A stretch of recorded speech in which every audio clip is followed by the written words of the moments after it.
네, 다양한 국제 뉴스를 깊이 있게 전해드리는 월드엔 이슈 시작합니다. 네, 오늘 조비연 세종연구소 연구위원과 함께합니다. 안녕하십니까? 어서 오십시오. 예. 경주에서 한미 관세 협정이 극적으로 타결이 됐는데 그 이후에 뭐 양해각서냐 또 합의된 내용에 대한 이른바 팩트시트 언제 나오느냐 이렇게 계속 뭐 최근에 금방 나올 것 같은데 아직까지 나오지 않고 있네요, 상황이. 네, 그렇습니다. 어제 그 한미 SCM 장관회의에서도 이례적으로 이제 처음으로 공동 성명이 나오지 않았습니다. 그래서 예. 지금 정부의 설명은 이번에 관세 협상하고 이 한미 간의 안보 관련 이슈를 다 아우르는 부분 그리고 그 무역 협상 관련된 MOU를 이제 각각 준비하고 있어서 좀 시일이 걸린다라는 설명입니다. 그래서 예. 뭐 근데 트럼프 2기의 특징인 것 같기도 합니다. 예. 이 국가들하고 이렇게 양자 간에 공동으로 합의한 내용을 발표하는 것보다는 사실 백악관에 이제 일방적인 이제 자기가 정리한 그런 내용을 올리거나 예. 뭐 트럼프 대통령이 연설을 이제 게재하는 시기 굉장히 많습니다. 그래서 네. 뭐 지금 그래도 한미가 조율을 하고 있기 때문에 뭐 이제 관세 협상 관련된 부분에 있어서는 지금 그 백악관에 올린 트럼프가 이 방한한 이후에 이제 팩트시트를 이제 단독으로 올린 게 한 건이 있는데 예. 거기에서는 이제 한국으로부터 이제 수십억 달러를 추가 지원을 받게 됐다라는 내용이 올라와 있는데 예. 여기에 이제 한국이 25%에서 15% 상호 관세를 인하된 부분이라든지 뭐 핵 추진 잠수함 이런 내용이 다 빠져 있습니다. 네. 그러니까 이제 공동 성명에서 공동 이제 팩트시트 작성할 때는 예. 그런 부분들이 이제 기술되는 게 중요할 것 같고요. 그리고 뭐 현금 투자 부분 네, 저희가 1,000억 달러 이 중에 뭐 200억 연간 200억 달러 상한선을 두기로 한 부분이라든지 예. 뭐 그런 부분이 담기는 게 굉장히 중요할 것 같습니다. 그렇군요. 네. 그리고 그 핵추진 잠수함과 관련해서 어떤 정도로 어떤 방식으로 속도를 낼 수 있는가에 대해서는 어제 한미 국방장관이 만났잖아요. 네. 거기서 이런 내용이 좀 나왔을까요? 네, 그렇습니다. 그 헤그세스 장관이 다시 한번 이제 트럼프 대통령이 한국이 핵추진 잠수함 확보하는 것을 지원할 것이다, 승인했다라는 걸 다시 확인한다. 그리고 미국도 필요한 부분에서 적극 지원하겠다라는 부분을 얘기했습니다. 그래서 예. 핵추진 잠수함이라는 게 노무현 정부 때부터 이제 한국의 오랜 염원이었던 것이기 때문에 네. 미국 대통령이 이제 지금 뭐 성명은 안 나왔지만 그래도 그걸 이제 승인했다는 것을 공식적으로 승인했다는 것은 고무적인 일인 거는 맞습니다. 예. 근데 다만 이제 앞으로의 풀어나가야 되는 쟁점들이 많습니다. 이게 당연히 쉬운 과제가 아닙니다. 첫 예. 번째가 이제 장소의 문제입니다. 필리조선소. 네, 트럼프 예. 대통령이 필리조선소를 지목을 했는데 뭐 하나오션이 여기를 매입을 했지만 사실 이것은 상업 시설입니다. 그래서 네. 뭐 해결료 같은 부분에 그런 민감 시설을 다룰 수 있는지 그런 보안을 해결해야 되는 부분이 있고요. 예. 그리고 이게 이제 필리조선소 자체가 국내 조선소보다 작다고 합니다. 예. 그래서 뭐 여기서 진짜로 하게 되면 이제 확장 공사가 먼저 필요한 부분이고요. 그리고 더 이제 근본적인 핵심은 이 한국의 자율성에 대한 부분입니다. 예를 들어서 한국이 지금 원래는 한국의 소형 원자로하고 잠수함 건조 기술에다가 미국이 이제 해결료만 지원해주는 그런 방식도 고려를 했었습니다. 예. 그렇게 되면 이제 가장 자율성을 많이 갖춘 그런 모델이긴 합니다. 하지만 뭐 지금 그게 다 할 수 없는 부분이긴 한데 그렇더라도 이게 어느 정도 이제 미국 내에서 이게 건조하게 되면 어느 정도까지 한국이 그 기술을 가져올 수 있고 또 예. 이게 핵추진 잠수함 같은 경우는 어느 정도로 한국이 좀 자율적으로 운영할 수 있는지 이 부분이 가장 관건인 것 같습니다. 그렇군요. 예. 예. 한편 이 시각 미국에서는 트럼프 대통령 2기 행정부 출범 이후에 첫 중간 성적표라고 할까요? 민심과 좀 여론을 확인할 수 있는 선거가 치러지고 있는데 네.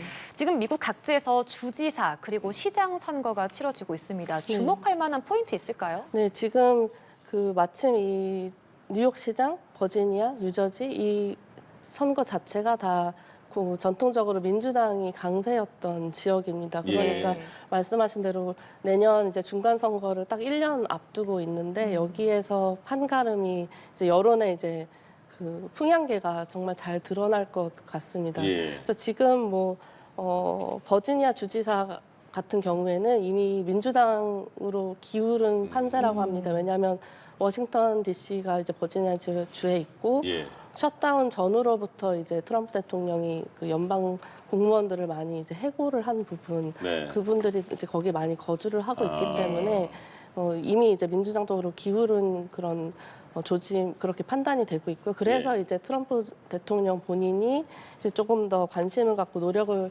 기울이는 쪽이 이제 뉴저지 주입니다. 예. 지금 현재로서는 민주당 후보하고 공화당 후보하고 2% 격차가 나고 있어서 네. 이걸 이제 좁히기 위해서 트럼프 대통령이 이제 전화 유세도 나서면서 이제 본격적으로 좀 지원을 하고 있는 그런 양상입니다. 예, 이번 선거에서 가장 관심이 쏠리는 건 단연 뉴욕시장 선거가 아닐까 싶은데요. 네, 예, 트럼프 대통령이 이 민주당 맘다니 후보의 당선만은 꼭 네. 막아야 된다라고 네. 하면서 낙선 운동을 벌이고 있는 걸로 네. 알려지고 있는데 도대체 맘다니가 어떤 인물이 있길래 트럼프 네. 대통령이 이런 낙선 운동까지 벌이고 있는 겁니까? 네, 이 만다니 후보 자체가 스스로를 이제 민주적 사회주의자라고 칭하고 있습니다. 그래서 예. 뭐 가장 잘 알려진 공약으로는 뭐 무상 교육, 무상 모든 대중교통 그리고 공공 임대료를 동결하는 부분, 부유세 뭐 이런 것들입니다. 그리고 이제 인종 부분도 있습니다. 만약에 당선이 되면 이제 최초의 무슬림 뉴욕시장이 됩니다. 예. 그래서 이런 지점들을 이제 트럼프 대통령이 사실 지방선거에 대통령이 이제 직접적으로 이렇게 개입하는 것은 굉장히 이례적이긴 합니다. 그런데 지금 뭐 만다니 후보가 되면 여기 연방 자금을 최소한도로 줄이겠다라고 협박을 할 정도로 예. 직접적으로 이제 무소속 후보인 쿠오모 후보를 직접적으로 지원을 하고 있고요. 네. 근데 흥미로운 점은 이 쿠오모 후보 자체도 원래는 민주당 소속이었습니다. 그리고 예. 그 뉴욕시장을 주지사를 한 3선을 지냈고요.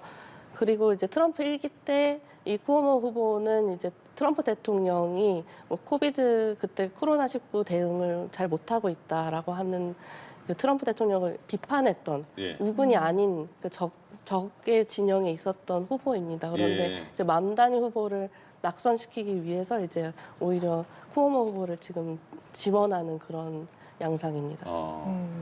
지금 트럼프 대통령 그러면 이런 상황에 대해서 좀 어떤 반응을 전반적으로 보이고 있어요? 트럼프 대통령이 예. 예. 트럼프 쿠오모 시장 말씀이십니까? 예, 그 맘다니 쿠오모 이런 그 대결 구도에 대해서 지원을 어떻게 네네. 트럼프 대통령이 하고 있는지도 궁금하네요. 네네네. 뭐 일단 연방 자금부터 줄이겠다라고 네. 지금 얘기하고 있고 뭐 공식적으로도 뭐 공산주의자라든지 뭐 이렇게 비판하는 강하게 비판하는 논조로 만다니 후보를 이렇게 그 내러티브를 만드는데 앞장서고 있습니다. 그래서 예. 지금 쿠오모 후보의 무소속 이 쿠오모 후보가 지금 트럼프의 오히려 지원을 받으면서 여기 뉴욕 시장 선거에서 지금 판세가 흔들리고 있는 그런 부분입니다. 그런데 뭐 지금 어제 뉴욕 시위 현장의 사진도 보면은 예.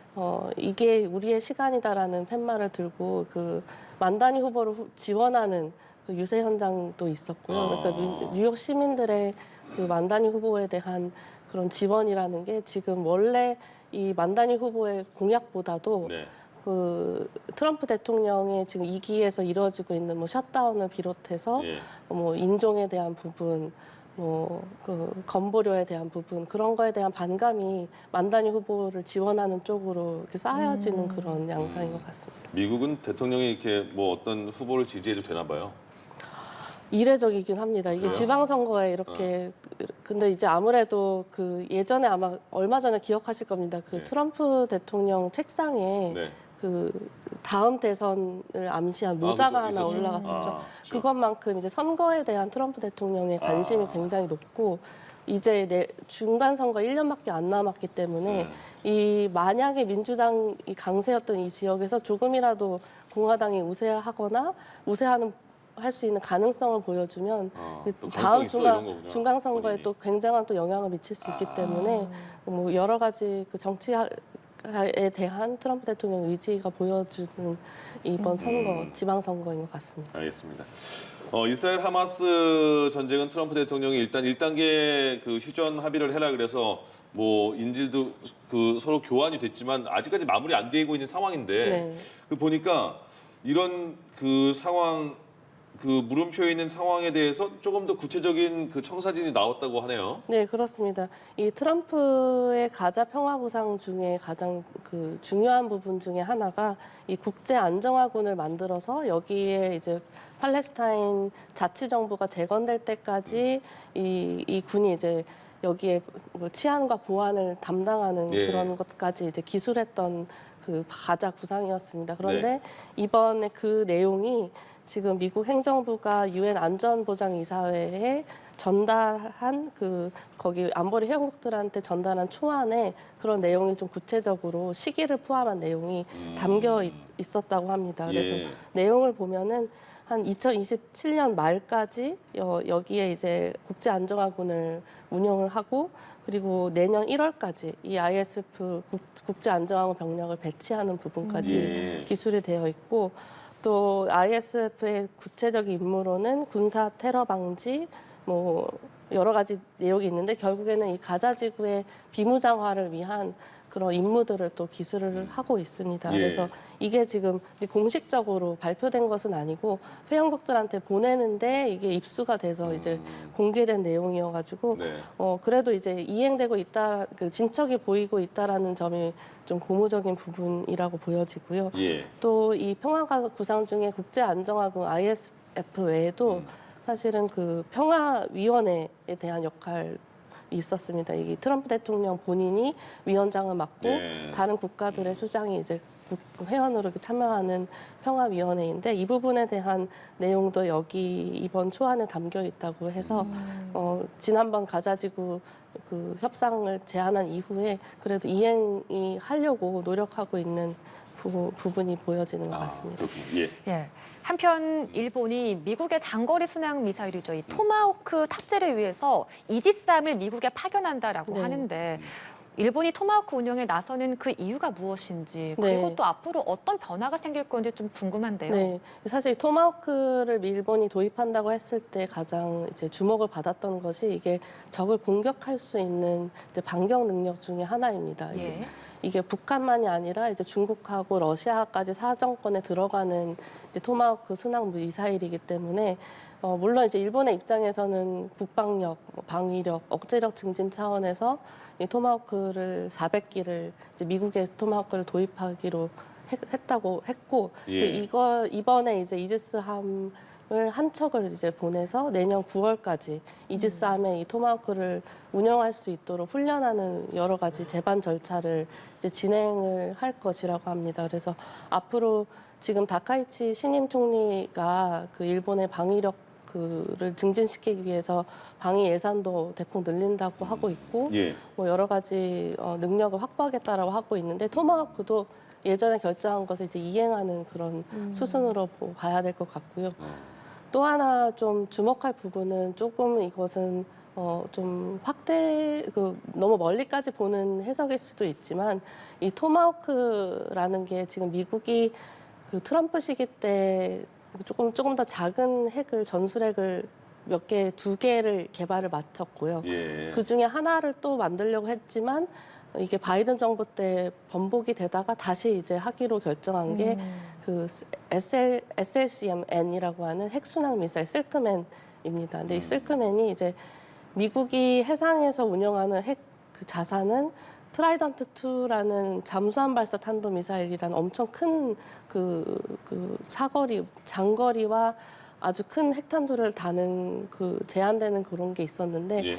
이 토마호크를 이제 핵순항 미사일로 활용해서 해상에서 운용하겠다는 네. 계획을 세우고 있습니다. 그래서 이 토마호크가 이제 핵 자산으로서 활용될 수 있는 가능성이 있기 때문에 이 일본이 이제 토마호크를 이번에 이제 배치를 하고 이지스함에 또 이제 훈련을 하는 것이 예. 단순히 이제 뭐 재래식뿐만이 아니라 좀 전략적인 포석을 가지고 토마호크를 결정한 게 아닌가라고 해석을 하고 있습니다. 알겠습니다.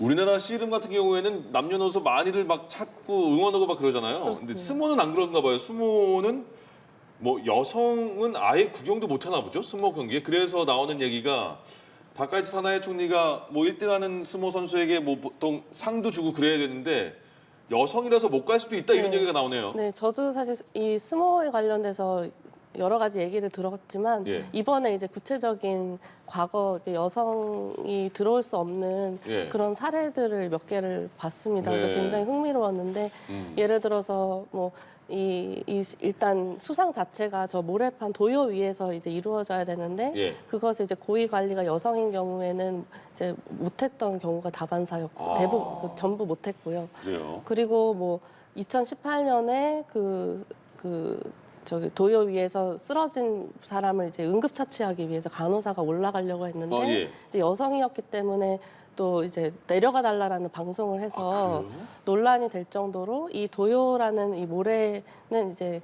그 여성이 올라갈 수 없는 신성한 그런 구역으로 이렇게 오랜 전통이 있는 그런 풍습 뭐 이런 예. 스모의 그런 고유의 특징인 것 같습니다. 그래서 지금 일본에 처음으로 이제 최초로 여성 수상이 나타났기 때문에 네. 앞으로 이제 이 도요에 대한 부분도 변경이 되어야 되지 않느냐라는 논란이 다시 커지고 있기는 합니다. 그런데 예. 이제 그 다카이치 총리가 원래도 여자 아베라고 알려진 것처럼 네. 굉장히 그 강경 보수 성향을 가지고 있고 그리고 여성 총리이지만 여성 친화적인 정책을 한다기보다는 예. 원래 그냥 전통적인 그 남성 우월주의의 그런 그 구조 속에 순응하는 형태의 조치들을 하고 있다라고 많은 평가를 하고 있기 때문에 안갈 수도 있다, 이 그래서. 도요에 대한 부분도 굳이 그것을 바꾸면서까지 총리가 나설 것 같지는 않다라고 저는 좀 보고 있습니다. 그렇군요. 알겠습니다. 예. 그리고 다들 한 번쯤은 사실 사진을 그 지브리 풍으로 예, 그렇습니다. 그렇죠. 챗GPT에 변형하는 그런 기능을 써보셨을 것 같은데 정말 전 세계적으로 그 프로필이 유행했었잖아요. 네. 그런데 시간이 지나고 나서 이런 부분이 저작권 침해 논란이 있었는데 스튜디오 지브리가 이번에 또 칼을 빼들였다고 하네요. 네, 그렇습니다.